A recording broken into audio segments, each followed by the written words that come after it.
Humakbang papalapit si Enrique sa kanila. Nakapamulsa ito at may suot na jacket na kulay itim. Kung ganun, yung lalaki kanina pala ang gusto mo. Nakatitig na sabi niya kay Vanessa. Ito ay hindi isang tanong kundi isang pahayag at kumpirmasyon. May asawa at mga anak na pala ang lalaking gusto mo. Tapos best friend mo pa yung babae. Hindi ako makapaniwalang isa kang taksil. Narinig mo ang lahat. Kahit hindi sabihin ni Enrique, ramdam ni Vanessa na galit ito sa kanya. Sa isip niya ay dahil pa rin ito sa nangyari noong may nangyari sa kanila at ibang pangalan ng lalaki ang sinambit niya. Galit nga ito at parang ayaw na nito sa kanya. Si Delphine naman ay papalit-palit ng tingin sa dalawa. Naguguluhan siya. Marahil ay magkakilala ang mga ito. Hindi niya alam kung paano sisingit sa usapan pero naglakas loob siya upang matapos na ang pagpunta niya. May kakaiba naman siyang pakiramdam tungkol sa pakikitungo ni Enrique kay Vince. Sa tingin niya ay may gusto ito kay Vanessa kaya ganito ito kung magsalita at kumilos. Tol, ikaw na ang bahala sa babaeng yan, ani Delphine kay Enrique habang hindi na nag-abala pang sulyapan si Vanessa. Pinagsabihan ko na siya noon pero tinuloy niya pa rin, kaya hayon, nasira ang relasyon ng mag-asawang Heneres. Sumunod sana siya sa iyo, walang effect pag ako eh. Naiwan naman sina Vanessa at Enrique. Nakatitig si Vanessa sa mukha ni Enrique samantalang si Enrique naman ay nakatitig din sa kanya pero may galit at disgusto sa mga mata nito. Bakit ka nagpunta dito? Kasi gusto kitang makita at makausap. Bakit mo naman ako gustong makita at makausap? Wala naman yata tayong dapat pag-usapan, at saka, mukhang yung lalaki yata kanina ang nais mong makita at makausap, pinapunta mo pa rito. Nagulat naman si Vanessa dahilan para iangat ang ulo niya at mapatingin kay Enrique.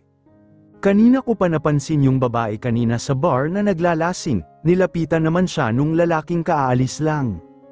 Nakita rin kita kanina sa labas nung sabihin ng kaibigan ko na tinawagan mo siya at hinahanap mo ako. Uuwi na ako nun pero nakita na kitang nagmamasid sa babae at sa lalaking kaalis lang. Pinanood muna kita. May tinawagan ka at doon ko lang napagtantong ang asawa pala ng babae ang pinapunta mo rito. Nalaman ko ang lahat kanina, mahabang paliwanag ni Enrique. Natameming muli si Vanessa, hindi niya akalaing may nagmamasid din pala sa kanya habang nagmamasid din siya. Hindi man lang niya napansin si Enrique na siyang dahilan kung bakit siya nagpunta rito. Ba't mo ba pinipilit ang sarili mo sa lalaking yun? Puna ni Jack na ang patungkol sa lalaking binanggit ay si Amber. Klaro namang hindi ka mahal nun. Bakit ba? Siya ang gusto ng puso ko, buwelta naman ni Vanessa. Pero bawal at mali, Vanessa, wala akong pakialam, Enrique, sa kanya ko lang naramdaman ang ganito, gusto ko ring sumaya ang sarili ko. Kahit na may nasesire kang relasyon at pamilya, okay lang sa'yo, mas matatanggap ko pa kung ang lalaking yun ay walang asawa at mga anak. Pero, huwag mo na kasi akong pakialaman. Enrique, huwag ninyo akong pakialaman, buhay ko ito eh. Ang bobo mo naman, ang gaga mo, hindi kita maintindihan, para ka ring linta kung makaano sa lalaking yun. Alam mo ba ang tawag sa sarili mo sa ginagawa mo sa kanya, sa kanila, ha? Kabit, isa kang kabit, Vanessa, giit pang sabi nito at diniin pa ang salitang kabit. Oo. Kabit na kung kabit, bahala kayo kung ano ang itawag niyo sa akin, wala akong pakialam. Sabihin mo nga, binayaran ka rin ba ng lalaking yon? Nagulat naman si Enrique nang bigla siyang sampilin ni Vanessa, napangiwi siya pero ngumisi nang may pangungut siya kay Vanessa. Ikaw, ano ang tawag mo sa sarili mo, ha? Hindi ba't may mga babae ka rin namang ikinagkama? Binabayaran, ganting panunumbat ni Vanessa kay Enrique. Hindi ko naman tinatanggi yun, at saka, noon pa yun. Matagal na yun, isa pa, mga single ang mga babaeng yun. Hindi sila kasal, wala silang asawa at anak. Yang sayo. Oh, di ba, may kaibahan, nagbago na ako, Vanessa, kung nakikipag-ano man ako sa babae, ikaw na lang yun, sayo lang, noong una tayong nagkita at may nangyari sa atin, oo, binayaran nga kita, pero nagustuhan na kita noon. Maniwala ka man o hindi, kaya masaya ako nang magkita tayo ulit. Kahit may nangyari man sa atin o wala, ayos lang dahil nagkita ulit tayo. Pero noong may nangyari sa atin, hindi ko akalaing ibang lalaki pala ang nasa isip mo. Sobra akong nasaktan nun. Walang tayo Enrique, kaya tumigil ka sa mga pinagsasabi mo. Sino ba kasing tao ang magugustuhan ng ganun, ha? Yung may nangyari sa atin pero ang pangalan pala ng lalaking yun ang inungol mo. Tumigil ka na, sabi, malakas na sigaw ni Vanessa na pumutol sa mga sinasabi ni Enrique.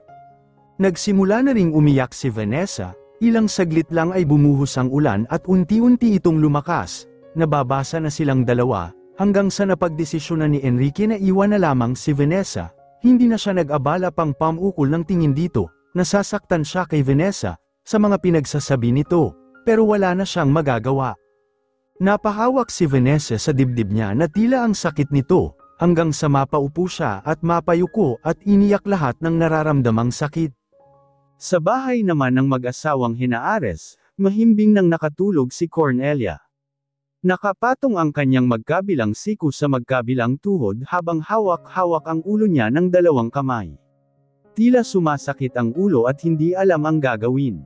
Namalayan lang ni Amber ang sarili na umiiyak na pala siya, nagsisisi siya sa kamaliang nagawa niya, ang pagtataksil niya, kung bakit hindi niya mapigilan ang sarili na huwag maakit at matukso kay Vanessa, kang bakit lang haplos lang ni Vanessa sa kanya, nag-init agad siya, kang bakit nagpadala siya sa tukso.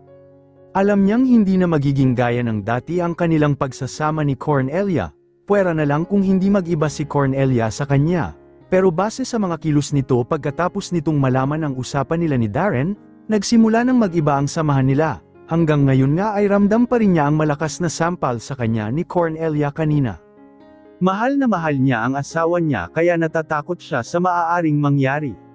Baka layuan siya nito o anuman ang gawin nito.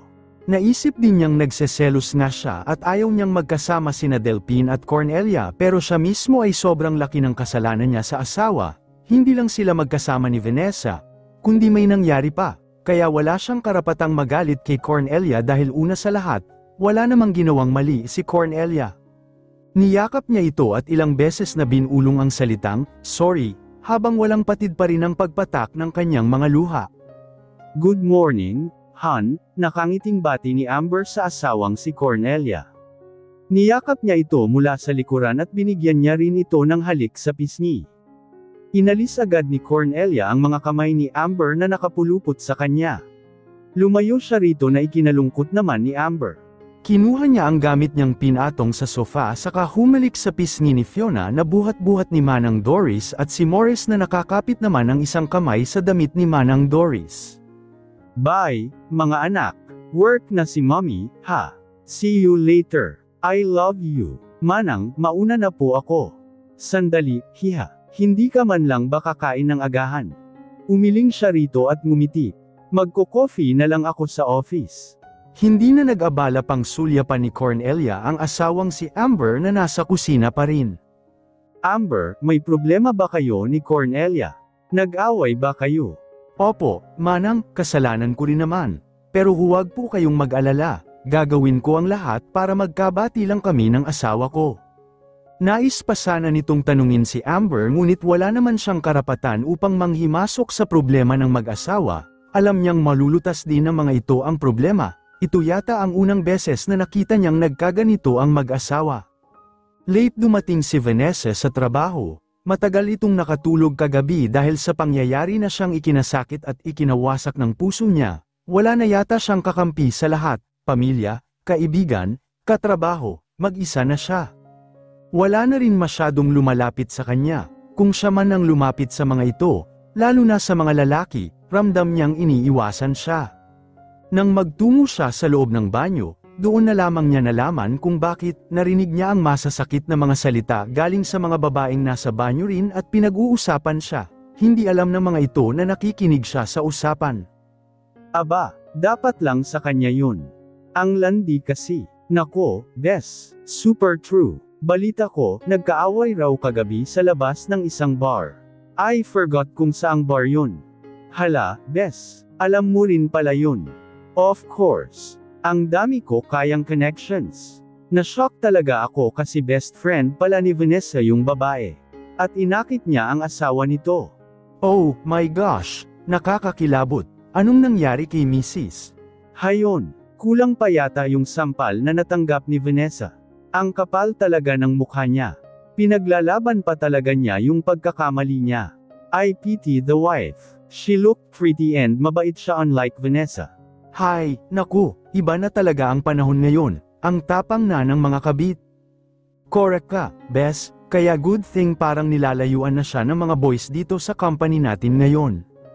Let's just be careful, baka yung mga jowa natin, inaakit na rin pala niya nang hindi natin nalalaman. Napakuyom naman ng kamao si Vanessa at lumabas ng banyo. Nagulat naman ang mga babae nang makita nila si Vanessa na lumabas mula rito. Mas nagulat sila nang biglang sampilan ni Vanessa ang isang babaeng kasama nila. Napahawak pa ang babaeng nataman sa mukha. How dare you? Gumanti rin ng sampal ang babaeng sinampal ni Vanessa sa kanya. Napangisi lamang si Vanessa, hindi alintana ang ginawa ng babae sa kanya. Huli na ang lahat. Inakit ko na ang boyfriend mo without you knowing it. Matapang na pagtatapat ni Vanessa na tila iniinis ang babaeng sinampal niya. What are talking about? Naalala mo yung tinawagan ka ng boyfriend mo na hindi ka raw niya masusundo dahil may emergency? Well, kami lang naman ang magkasama noon. He paid me, and I must say na ang sarap ng jowa mo. Sabi pa nga niya, mas magaling daw ako kaysa sayo eh. Napangisi lalo si Vanessa, ramdam niyang galit na ang babae dahil alam niyang totoo ang kanyang sinabi rito. Sumugod naman agad ang babae sa kanya at sinabunutan siya. Walang hiya ka talagang malandi ka, kabit, isa kang pokpok. Hindi naman nagpalupig si Vanessa at nakipag-away na rin siya. Tumulong naman ang dalawang kasama ng babae kaya talo si Vanessa. Natigil lamang ang kanilang away nang may kumatok sa pintuan, agad nag-ayos ang lahat. Matalim na mga titig ang ipinukul ng tatlong babae kay Vanessa bago binuksan nila ang pinto at lumabas. Naiwang nakatulalang nakatingin sa sariling refleksyon sa malaking salamin si Vanessa. Kahit nag-ayos na, halata pa rin sa itsura ang pagkalugi nito. Nagulat ang isang babae sa kanyang itsura pero inirapan lamang siya nito nang hindi niya napapansin. Kawawang Vanessa, usap-usapan naman ng mga lalaki ang tungkol kay Vanessa at sa nangyari kagabi. Kumalat pala ang pangyayaring yun kagabi mula sa mga nakasaksi. Marami pa namang nakakilala sa kanila.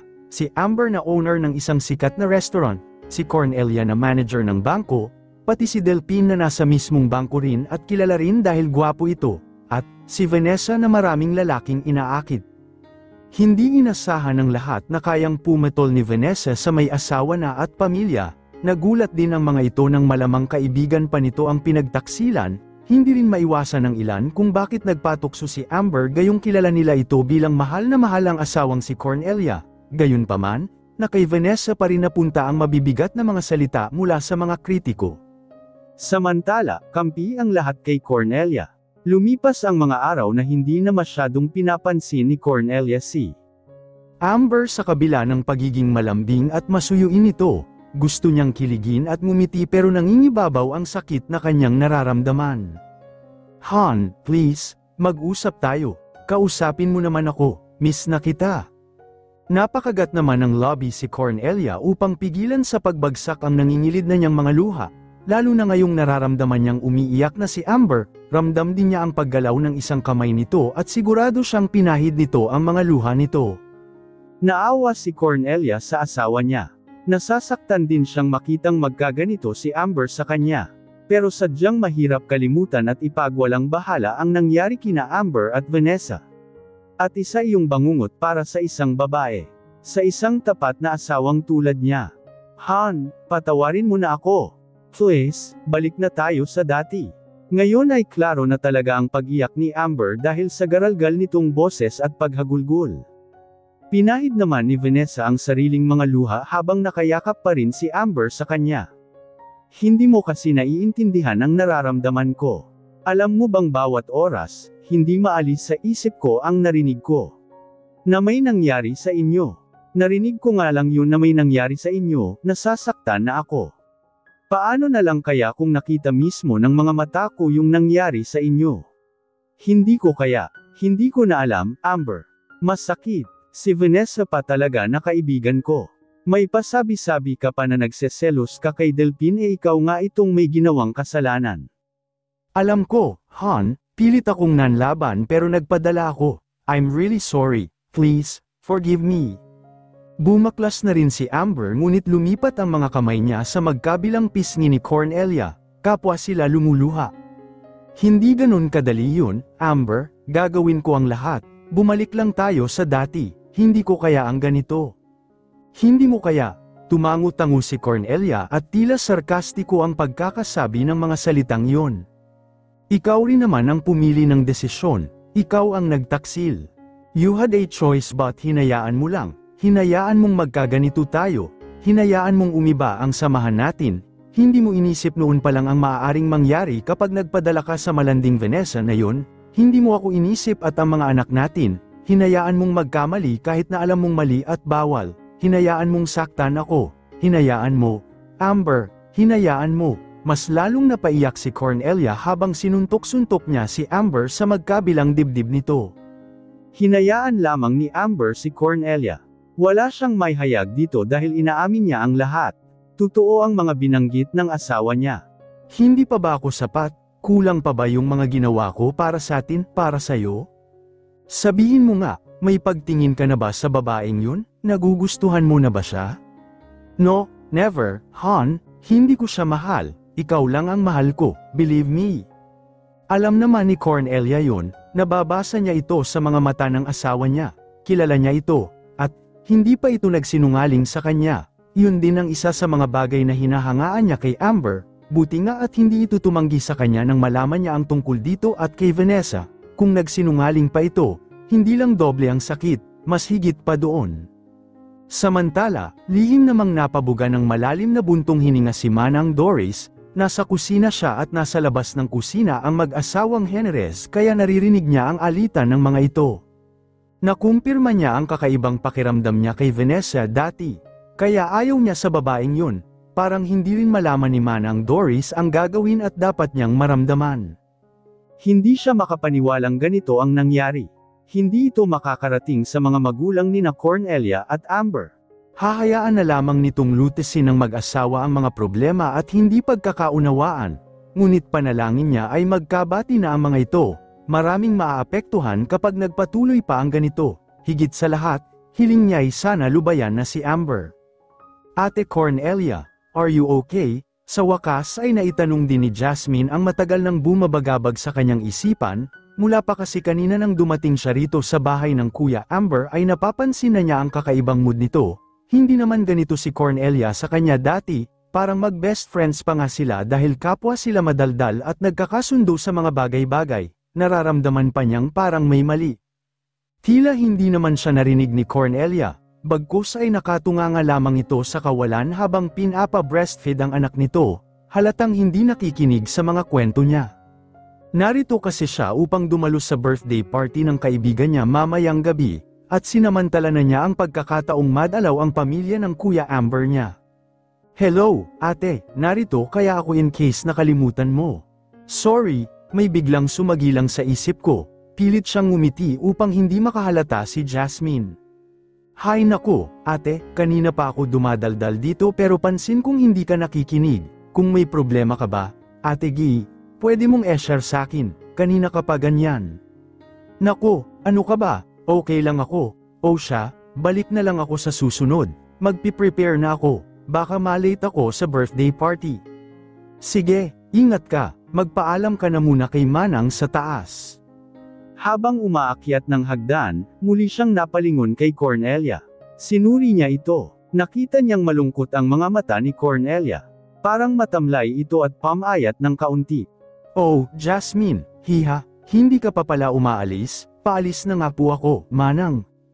Kaya rin ako nagtungo rito para magpaalam. Ganun ba? Hindi mo na ba hihintayin ang Kuya Amber mo? Hindi na po. Baka matagal pa yun makauwi, malate pa ako sa party. Sige, bumisita ka na lang ulit dito, hindi ka man lang kasi nagpaalam na dadalaw. Surprise sana eh, siya nga po pala, Manang, may itatanong sana ako. Sige, ano yon? May napapansin ako kay Ate Cornelia, I'm sure napapansin niyo rin yun. Manang, nag-away po ba sila ni Kuya? Napoang bigla ang ngiti sa lobby ni Manang Doris sa sinabi niya rito. Pagod lang si Cornelia sa trabaho kaya ganun, huwag kang mag-alala, lagi ko siyang pinapaalalahanan na magpahinga. Okay, I won't force you po kung ayaw niyong sabihin, Oh siya, mauna na po ako, manang. Ingat ka, hiha. Sa isip niya ay tama lang na hindi niya sinabi kay Jasmine ang pangyayari dahil tiyak na sasabihin nito sa mga magulang niya ang tungkol sa malalaman. Ate, see you next time, bye, sige, hatid na kita. Huwag na, ate, something strange. Si Amber ay nasa isang bar kung saan kakilala niya ang owner, nag-iisa lamang siya at walang kasama. 2 bote na ng alak ang kanyang naubos at ngayon ay hawak na niya ang 3 bote. Tinungga niya ito ng kunin ng isang lalaking car arating lang ang boteng hawak niya. Nang makilala niya kung sino ito, tiningnan niya ito ng masama. Oo Delphin, anong ginagawa mo rito? Hindi siya sinagot ni Delphin. Sa dinami-dami ng mga bars dito sa atin, dito pa talaga tayo magkikita, bakit ka pala umiinom ng mag-isa dito? Hindi na kami tulad ng dati ng asawa ko, ayaw na yata niya sa akin, nandidiri na yata siya sa akin. Pinakinggan lamang niya ang mga sasabihin ni Amber, naawa siya para rito, gulong-gulo ang buhok, amoy alak, mukhang galing sa pag-iyak sapagkat namumugto ang mga mata, mukhang haggard at akala mo ay galing sa heartbreak. Sa bagay, mahal na mahal ni Amber ang asawa niyang si Cornelia, he is head over heels in love with his wife. Kaya hindi nakapagtataka kung magkakaganito na lang ito bigla, ngunit sa kasamaang palad, siya mismo ang dahilan kung bakit siya nagkakaganito. Ikaw kasi, ba't mo ba kasi pinatulan yung kaibigan niya? Ewan ko ba, pinigilan ko naman ang sarili ko. Pero ang tapang din kasi ng babaeng yun. Gagawin ang lahat, mangyari lang ang nais niya. Ako naman, hayun, sa huli, nadala sa kanya. Pero alam mo ba? Hindi ko alam, hindi na lang pinansin ni Amber ang sinabi ng kaharap, wala naman talagang mangyayari sa amin ni Vanessa. Pinagbantaan niya ako. Kapag hindi ako pumayag, sasabihin niya sa asawa ko na may nangyari sa amin. At pumayag ka naman, natatakot ako. Pare, paano kung mabuntis mo siya? Mas malaking gulo yun, imbes na may pag-asa pang magkabati kayo ni Cornelia, baka mas lalong layuan at kamuhian ka niya. Hindi, I'm sure hindi ko siya mabubuntis, at paano mo naman nasisiguro yun? Hindi naman ako nagpaputok sa kanya kaya paano ko siya mabubuntis, at maraming ikinakama ang babaeng yun. Pero mali pa rin yung ginawa mo, pare, alam ko kaya heto ako ngayon, sising-sisi. Napatunayan niyang hindi naman ito yung tipo ng lalaking naninira ng isang relasyon lalo na kung may pamilya na, at isa pa, hindi sila magkaibigan ni Amber ngunit dito pa niya nasabi ang kanyang nararamdaman ngayon. Ngayon naman ay sobrang lasing na ni Amber at akay siya ni Delphin, hanggang sa ipasok siya ni Delphin sa kanyang kotse, nagpunta siya rito para mapag-isa rin ngunit heto siya ngayon at binigyan ng sakit sa ulo ni Amber. Kung hinayaan lang niya ito, sino naman ang tutulong dito, at paano ito uuwi kung ganito ito kalasing, napatunayan din ni Yuan sa sarili na labis nga ang pag-ibig ni Amber kay Cornelia, nalungkot naman siya dahil nasira ang masayang relasyon ng dalawa dahil lamang kay Vanessa. Kung hindi nito inakit si Amber, at kung hindi lang dinadala si Amber, maayos pa sana ang mag-asawa ngayon. Thank you so much sa pag-attend, ha? No problem. Bes, oh siya, I need to go na. Happy birthday ulit. Che, bruhang ito, porket mas bata ka sakin, 1 year lang ang agwat ng edad natin. Ano, sige na, go na. Gaga ka talaga, Bes, bye, see you next time. Pinapahatid siya ng driver ng pamilya ng kaibigan niya patungong hotel kung saan siya naka-check-in. Pinili niyang huwag na lang sa bahay ng Kuya Amber niya magstay dahil gusto niyang maranasang mag-hotel. Kinuha ni Jasmine ang cellphone niya sa bag at dinayal ang numero ng Kuya Amber niya. Ang tagal naman, samantala, inihinto naman ni Delphin ang kotse ni Amber sa may kanto dahil narinig niyang nagre-ring ang cellphone ng huli. Kinuha niya ito at nakita niya ang pangalang sa screen ng cellphone. Sister Jasmine, akmang sasagutin na nang biglang naging missed call ito. Si Amber naman ay walang preno ang bibig sa pagsambit ng pangalan ng asawang si Cornelia.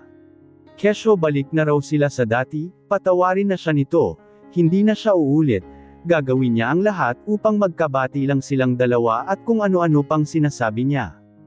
Hoy, pangit, ba't ang tagal mong sumagot? Kaagad na bulyaw ni Jasmine sa kabilang linya na halos ikinalundag ni Delphin dahil sa lakas ng boses nito. Napangiwi pa siya at inilayo ng kaunti ang hawak na cellphone. Akala ko ba sister itong tumatawag kay Amber? Ba't naniniga? Hoy, ano na? Sumagot ka na. Sandali, sino ba yang kasama mong kumakanta dyan? Sabihin mo nga sa kanya na tumigil na siya, ang sintanode niya. Natawa naman si Delphine sa narinig sa kabilang linya ngunit pinipigilan lamang niya. Hello po, ako po si Delphine, kaibigan ni Amber. Si Amber po yung kumakanta at ako po yung sumagot ng cellphone niya. Sobrang lasing po kasi ni Amber. Ano, sandali, nasan ba kayo ngayon? Sinabi naman agad ni Delphine kung nasaan sila ni Amber. Lagot ka, pare, parating na si Sister Jasmine. Sino ba yan, paring Delphine? Wala akong kilalang ganyan. Paanong hindi? May nakalagay ngang pangalan ng tumawag. Ah, Jasmine ba kamo? Si Jasmine ba yun? Yung madaldal kong kapatid. Ilang sandali naman ay may humantong sasakyan sa tabi ng sasakyan ni Amber. Salamat po, kuya. Ingat. Sige po, ma'am. Ingat din po. Agad na binuksan ni Jasmine ang pinto ng kotse ng Kuya Amber niya at nagulat na lang siya nang biglang bumungad ang mukha nito at sinukahan ang kanyang damit. Iyo, my gosh, kuya, nang matapos, hinila na ni Delphine si Amber papasok sa loob. Akala ko, sister ka, lumayo ng kaunti si Jasmine, anong sister ang pinagsasabi mo, iuntog kita dyan sa kapatid ko. Sister Jasmine kasi ang nakalagay nung tumawag ka. Porket Sister Jasmine ang pangalan ko sa contact niya, isa na agad akong madre, hindi ba pwedeng kapatid na babae? Oh, ano pa ang tinitingin mo dyan? Mag-drive ka na, kailangan na nating iuwi si kuya. Nga pala, bakit nagkaganyan ang kapatid ko? Pinigilan siya ni Jasmine sa pagsasalita dahil may sinasabi ang lasing na si Amber. Cornelia, please, patawarin mo na ako, hindi na ulit mangyayari yun. Sasakilan ko ang Vanessa na yun pag lumapit ulit siya sakin. Han, I only love you, Vanessa. Mga ilang segundo ay naalala niya agad yung secretary ni Darren. Sumagirin sa isip niya ang mukha ni Cornelia kanina. Napapaisip siyang muli sa binanggit ni Amber at ang paglalasing nito ngayon. May problema ba? Singit ni Delphine sa iniisip ni Jasmine. Gosh.